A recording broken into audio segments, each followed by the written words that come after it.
Welcome to the Her Story Circle podcast, the podcast that brings you the extraordinary tales of everyday women who are changing the world. I'm your host, Gertrude Mache, and I'd like to acknowledge traditional custodians of the land on which we meet today. I also like to pay my respects to elders, past, present, and emerging. Every week, we dive into the lives, challenges, and triumphs of women from all four corners of the globe. We're here to inspire, enlighten, and connect, sharing stories that uplift and empower. So grab a cup of coffee, settle in, and join us as we explore the incredible journeys of women shaping our future. This is Her Story, where every woman's voice matters. Hello, everybody, and welcome back to the Her Story Circle. This is Gertrude Mache here in beautiful Melbourne, Australia.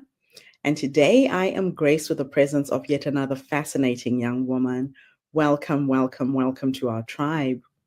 Please tell everybody your full name, where you're based, and share your story with us today.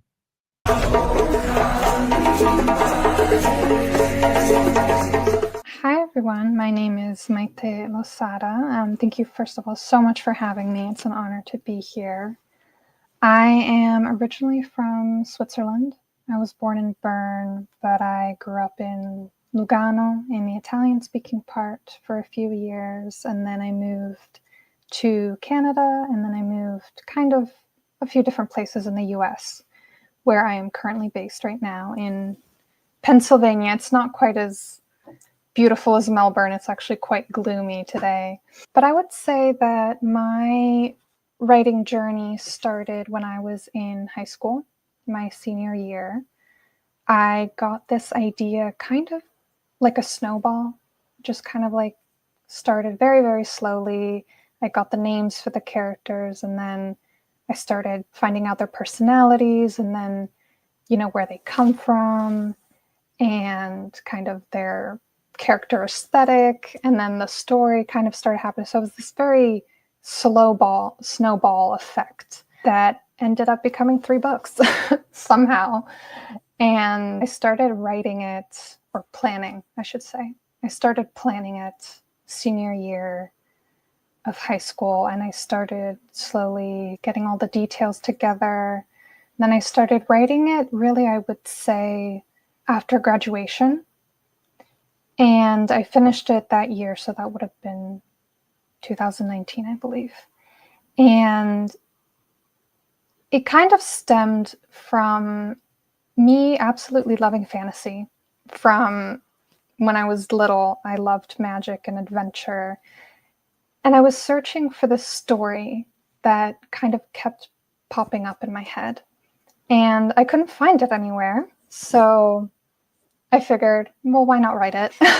And my mother was actually in connection with a writing coach and an editor, so she put us together. And we started discussing kind of the options and the journey and everything. And she said, I see there's potential here. Why not try to make it work? Why not see where this goes, see where this takes you? And so that year, 2019, I finished the first draft and then went through like the very rigorous process of editing it 1.5 million times, which is not easy. And it gives you a different perspective on the story that you write. At least for me personally, when I was writing it, it was very much a feeling of discovery and of accomplishment, because it's like, hey, you wrote a book. That's huge. It's a really big accomplishment, something to be really proud of. But then when you're editing it, you kind of have to take a less personal approach, but it's very, very, what's the word? It's very intimate. It's almost more intimate than when you are writing it, because you're no longer kind of just discovering the story. Now you have to fine tune everything. And for me, it kind of made me a little bitter towards the story, because I had to, keep reading it, and I was like so engrossed in it that I just wanted to get out. So once then I went over that, this story is not a standalone that I wrote. So I needed to continue with book 2 and then book 3. And that was during the pandemic that I wrote book 2, which was good for me because it helped me, I guess, process everything that was happening in a way. I had a place to go to, both like mentally and emotionally. But it did take me a long time to write that book just because of everything that was going on and the uncertainty of everything. And I think that while I was editing that one, I kind of found how the experience of the pandemic and the quarantine and all that kind of is reflected in the story a little bit, because the characters at the beginning of the book find themselves trapped in a room and they can't really escape. They're held prisoners there. The third book was probably the most challenging, not just because it's the third one, which means for this series anyway, it was the end, the grand finale. Everything needs to be wrapped up, all the loose ends tied together, all the things you've been foreshadowing or alluding to need to be kind of revealed in an interesting way. This is a fantasy book as well. So, there's like the expectation of the big battle and like all the enemies and the allies coming together, and the world is like on the brink of destruction. So it's like, how do we save it? And so there was a lot of challenging aspects to it. And then on top of that, I was at a film school. I was studying film for that time. And film is a very creative medium. And we took classes in like production, in screenwriting, acting, all of that. All of these classes were creatively exhausting. We had to just use so much of our creativity, for honestly lack of better terms, that at the end of the day, when I needed to sit down at my computer and continue a completely fictional world and fictional characters and battles and adventures and magic and all of that, I couldn't do it. It was very challenging for me because I was just creatively spent, and I didn't find myself enjoying the process as much as I did with like book 1 and book 2, where I really had the luxury of being able to solely be in this world, or to be able to easily approach it. And for book 3, it was the approach of having all of this creative backlog, but having to push through. And then on top of that, continue creatively, like writing films and acting in them and learning all that sort of stuff. So it was definitely a wild ride. I finished it. I think the others took me about 6 months. This one I think took me almost a year, if not a year. There was a lot of re-edits. There was a lot of rewriting. There was a lot of deleting. There was a lot of everything I had experienced with book 1 and book 2, but just magnified, which is appropriate given all the adventure and all the magic in book 1 and book 2 is magnified in book 3 for the grand finale. But I ended up, with, of course, the help of like my writing coach and editor and her whole team, we were able to do it. We were able to take this, honestly, I don't even know how long it is. I think it's like 600 something pages. We were able to take this huge book, and we were able to make it work and edit it. And honestly, without their support and the support of my friends and my parents and everyone, I don't think I would have been able to do it. Writing a book is not easy. There's so much that goes into it, and there's so much of yourself that goes into it. And then having to deal with a lot of other creative aspects kind of hindered the process for me a little bit, but I was able to figure it out. And now I have a fantasy trilogy that's been published and out in the world, and that's something I can kind of look back on and be proud of. So I'm grateful to them, to the characters, to the team, to the little idea I had when I was in high school that snowballed into all of this, because without that I wouldn't be here today with you. Wow, what a fascinating journey you've been on. It always intrigues me when I meet young writers who find themselves in the world of fiction.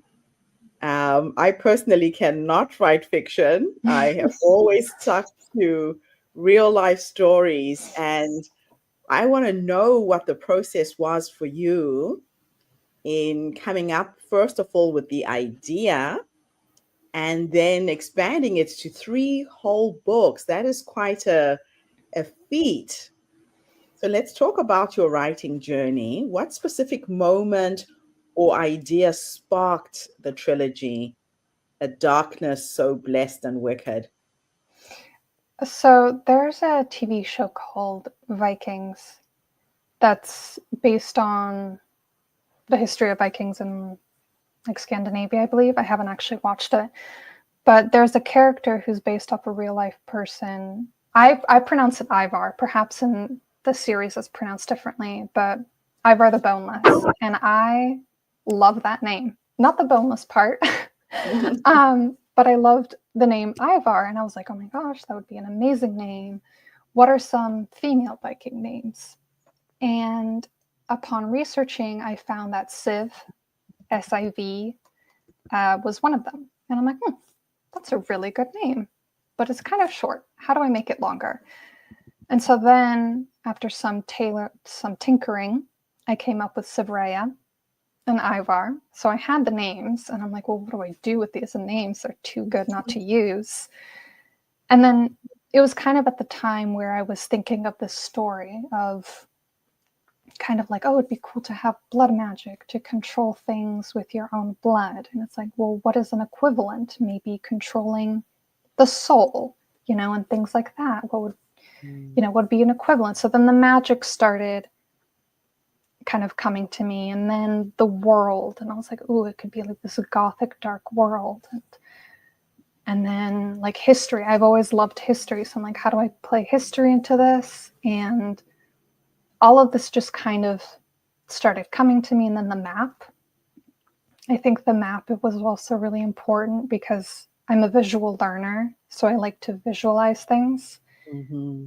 So as the name and as the magic, as the kingdom names, for example, started coming to me, I'm like, okay, well, I have to place them all on a map to kind of see where the journey takes them and where it takes place. So once I had that, then I started writing.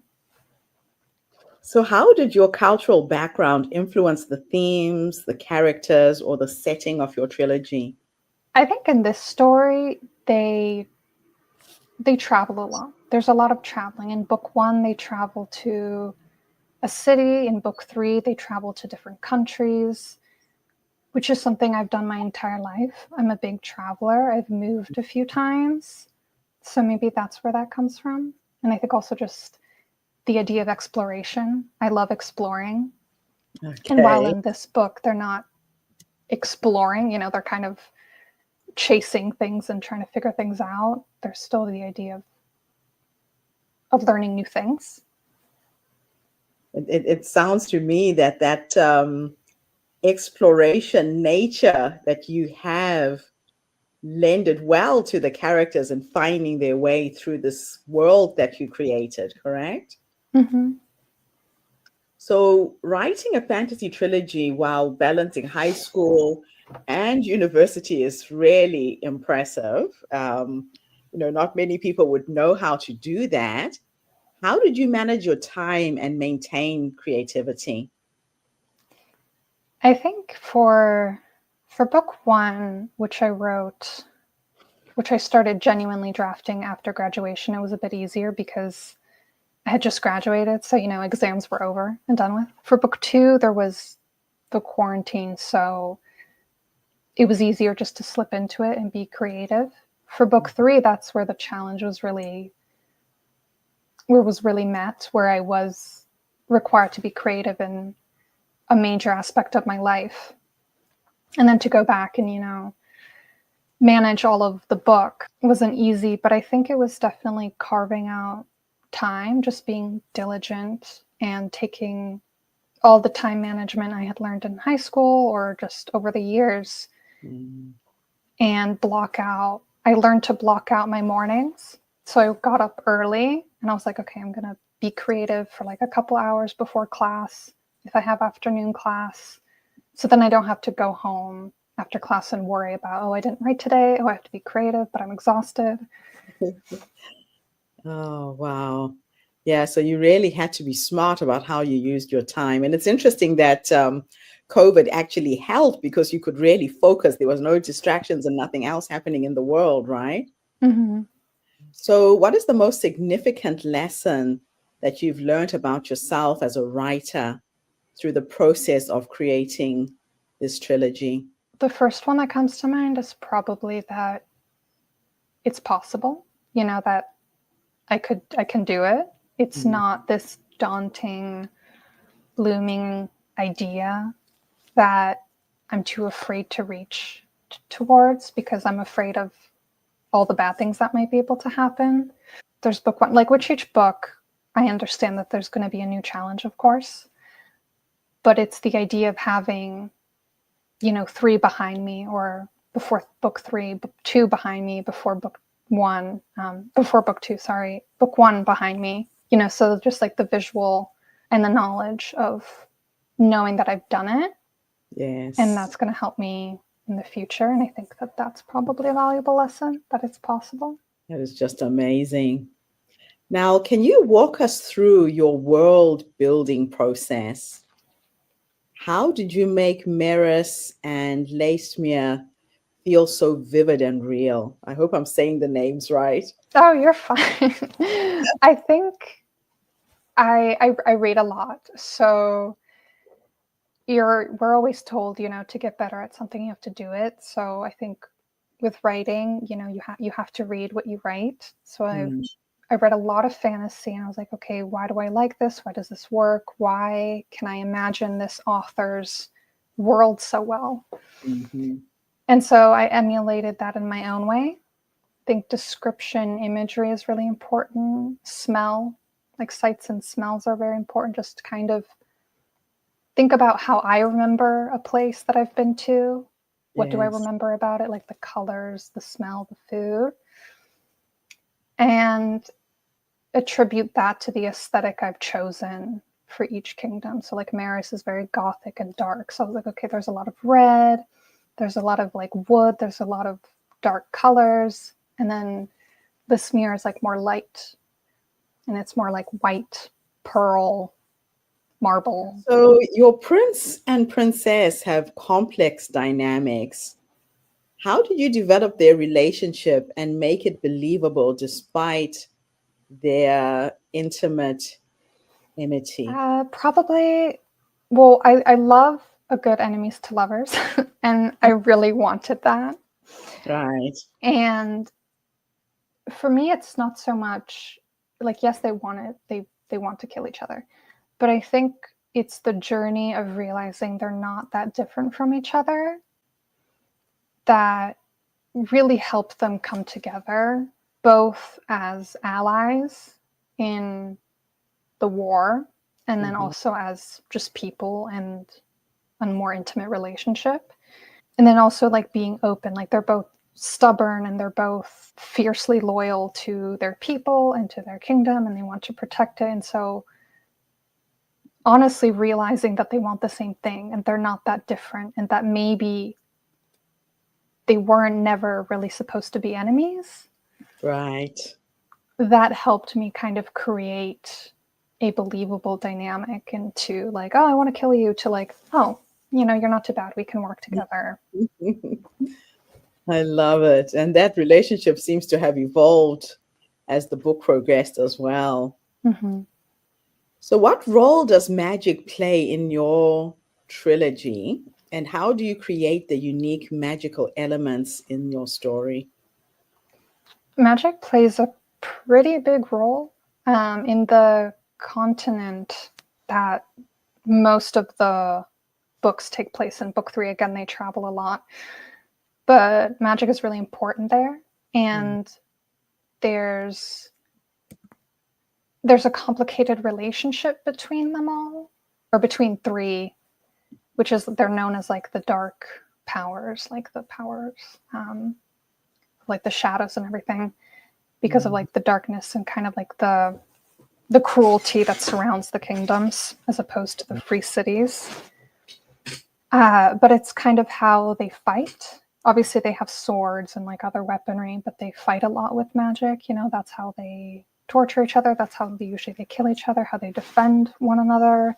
It's how they're connected to their past, how they're connected to themselves. Magic has always been a thing for as long as they can remember.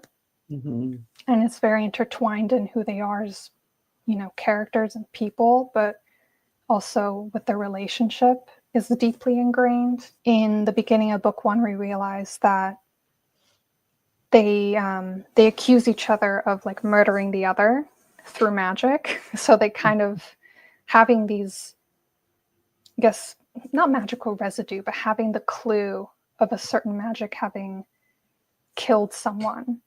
That's kind of why they declare war.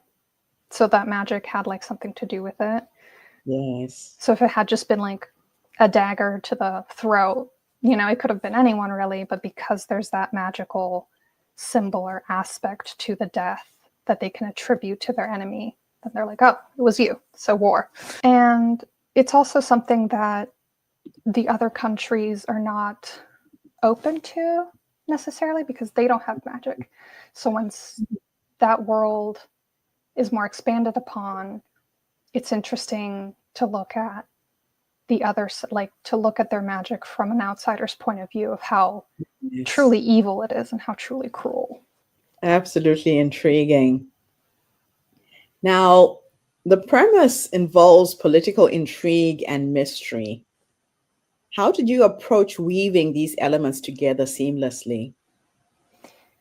I really started with the mystery because book 1 is mainly a mystery, I would say. They're searching for the killers at the end of the day because the 2 main characters refused to believe that it was them. And then it kind of evolved to, you know, when you have enemies from 2 separate kingdoms or countries, or when you have people vying for power, trying to create war, political intrigue kind of just comes with that.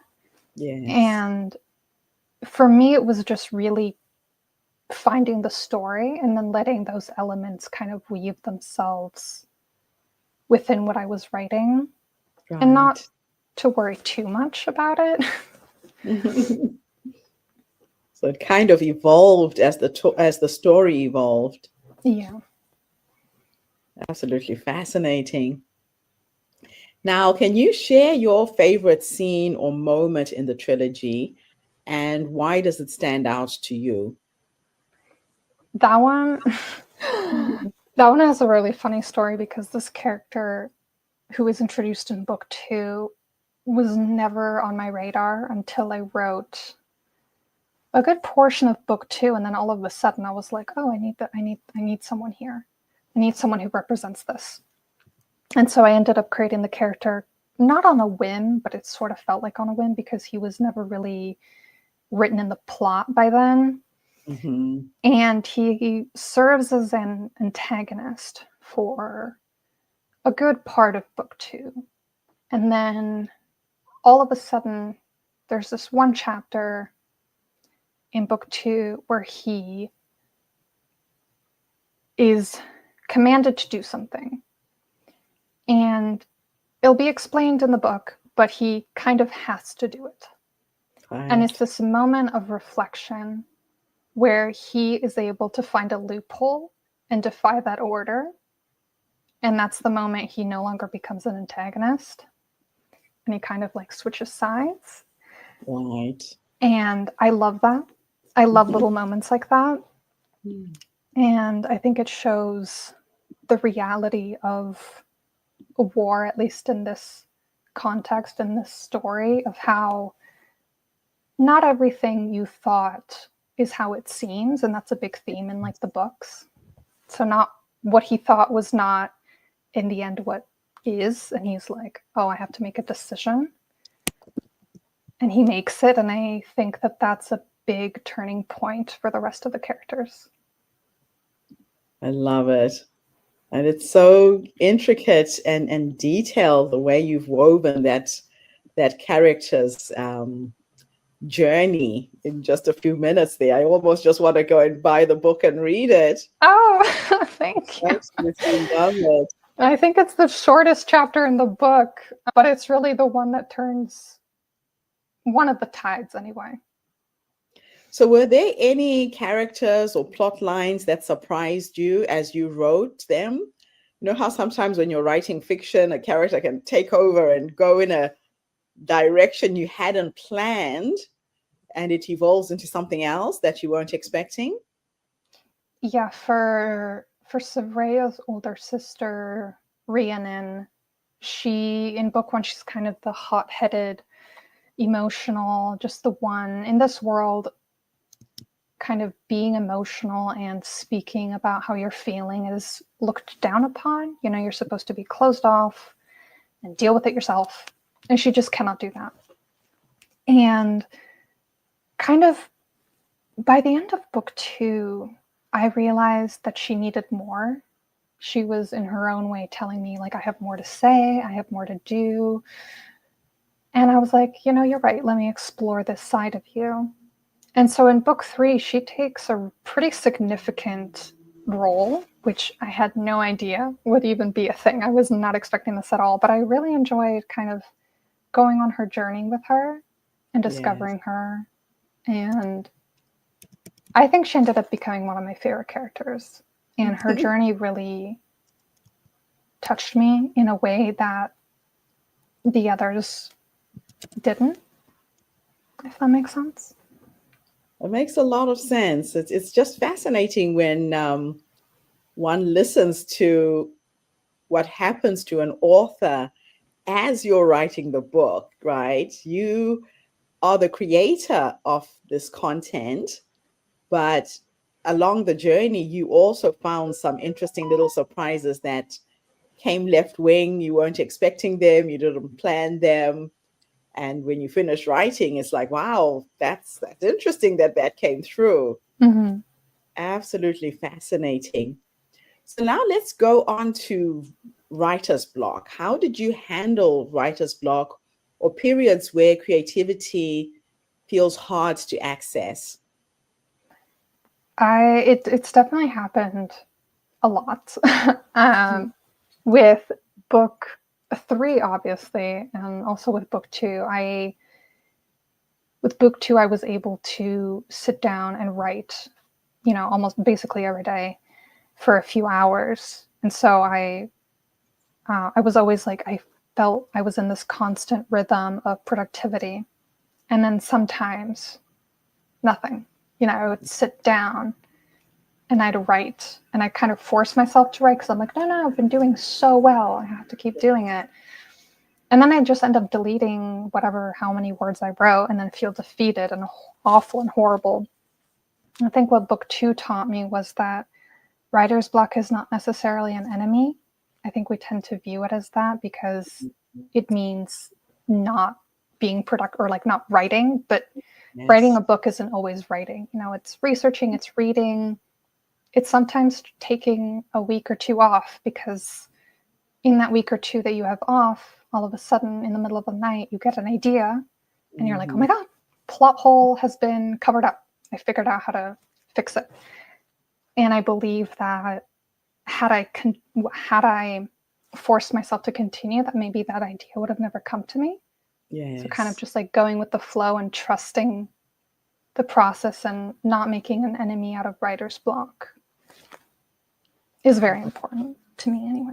That is very, very crucial. This is good news for any aspiring authors out there who are listening to this podcast. Okay, so my last two questions are going to, one, teleport you into the past, and two, teleport you into the future, since you live in the world of magic. So if time was an illusion and I could take you back, to meet the younger you, that young girl who was exploring the world of writing, if you could go back and give her 3 nuggets of wisdom based on what life has taught you up until this point, what would those 3 nuggets of wisdom be? Oh my goodness. There's so many things. And of course, I can think of none at the moment. I think one of them would be specifically at the beginning of the book, I had to delete a good 7 chapters, I think. And I felt very defeated. So I think I would tell myself, don't be. Those deleted 7 chapters only served a greater purpose. They were a sacrifice for the greater good, clearly. So don't be discouraged by that. Maybe just don't be discouraged by things you have to delete or things that aren't working, because something better will end up working. So that's one. 2, I think that something I actually learned recently, or was reaffirmed with recently, that the first draft is the first draft for a reason. It doesn't have to be perfect. It's not supposed to be. You will go back and edit it. And number 3 would be, I think, to keep writing. To, again, the writer's block thing, that if something's not working, don't force it to work. Just kind of trust yourself and trust the process, and trust that this idea and this world and these characters came to you for a reason, whatever that reason is. I love it. Now, if we go into the future, we are going to go and sit and have a conversation with a 90-year-old you. And by now, she's probably written several trilogies. She's sitting in her rocking chair, surrounded by her dogs, her cats, her husband, her children, her grandchildren, whoever's with you at the end. If I could teleport you to go and have a conversation with this wise woman who's led you up until this point, what will you say to her when you finally meet her? And I love asking this question because a lot of women don't realize that the wise woman is already in them, that she's that quiet voice that prompted you to go into the world of writing and to do all these crazy things you've done over the last few years. What will you say to the 90-year-old you when you finally meet her? The words "thank you" are the first, honestly, that popped into mind when you asked that question. I suppose we did it, although she would already know. That's a very interesting question. I don't think I've ever been asked this. Those are honestly the only 2 that come to mind at the moment. I love it. It's interesting, right? Yeah, it is. So what I do is I work with the energy of who I am becoming. A lot of times when I get stuck and I'm working on something and things just aren't moving, I go to sleep with a question in my head, like, what is the next step? What is the next chapter? What am I supposed to do next? And then I wake up in the morning and I have these light bulb moments while I'm in the shower. And it's like the answer is right there, right? And it was always there, but I just had to access it in a different way. And I love the fact that you thanked your future self. You thanked her for guiding you to have this magical life as a writer. A lot of times we forget to thank ourselves for the guidance, because the guidance is from within. We don't have to look outside of ourselves for any answers, but to go inwards. So thank you for trusting this amazing woman who's leading you into the future. Fascinating story. Thank you for being online with us today. Yeah, thank you again for the opportunity. And thank you to everybody who's tuned in today. Her Story Circle is not just a podcast. We are a social impact movement that brings you the stories and voices of women from all over the world. We share our stories to uplift you, to inspire you, to energize you, but most importantly, to help take you from where you are now to where you want to go. So if you are an aspiring author and you've been sitting on the fence thinking, should I do it? Shouldn't I do it? Trust your promptings, listen to that inner voice, and just jump in feet first and Learn to swim when you get there. I'll be back again tomorrow, everybody, with yet another amazing guest. In the meantime, have a fantastic day, morning, or evening, wherever you are in the world. And bye for now. Thanks again for the interview. Thank you. Thank you for tuning into the Her Story Circle podcast. I hope today's story has inspired you to believe in the power of our stories and the difference you can make in the world when you use your voice. I'm Gertrude Mache, and it's been an honor to share this space with you, where voices from all walks of life come together to weave a rich tapestry of diverse perspectives. Don't forget to subscribe, rate, and review our podcast to help us share these stories with more listeners. Follow us on social media by looking for the Her Story Circle podcast for more updates. And join us tomorrow for another episode filled with courage, resilience, and empowerment. Remember, your story matters, and together we're building a stronger, more inclusive world. Until next time, keep making her